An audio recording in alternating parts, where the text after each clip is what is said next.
Imagine a world consumed by shadow, a time when humanity seemed lost.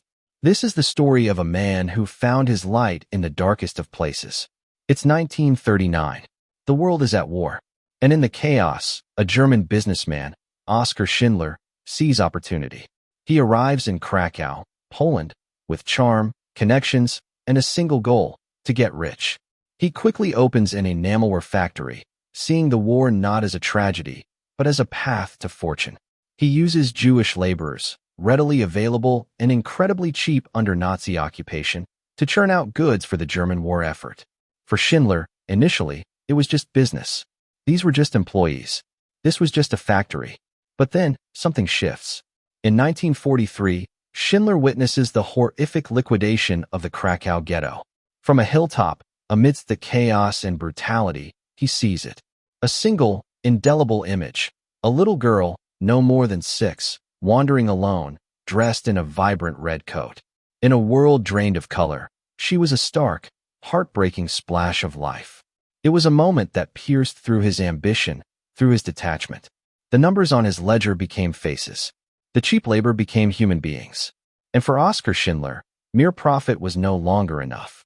From that day forward, Oskar Schindler began a dangerous, desperate game. He used his charm, his connections, and his entire fortune to protect his Jews. Working with his quiet, moral conscience, his accountant Itzhak Stern, they meticulously crafted the list. A list of names, men, women, children, designated as essential workers for his factory. Each name was a life. Each signature was a gamble. He bribed officers, lied about production, and fought against the relentless cruelty of men like Amon Goth, the commandant of the nearby Plasso concentration camp, who saw human life as utterly expendable. His factory became a sanctuary, the list a shield. He didn't just save workers. He saved families, children, futures. He spent every last penny, sacrificing his fortune for the lives that now depended on him. As the war drew to a close and the death camps worked ceaselessly, Oskar Schindler moved his entire factory, and with it, over 1,000 Jews, to the relative safety of Brinlitz. The words of his accountant, Itzhak Stern, echoed his desperate conviction. The list is an absolute good. The list is life.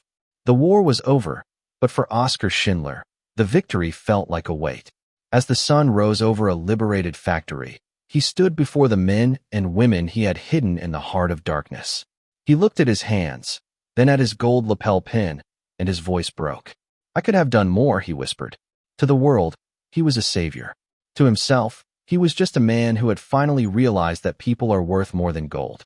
He disappeared into the morning mist, a fugitive of the very system he had outsmarted.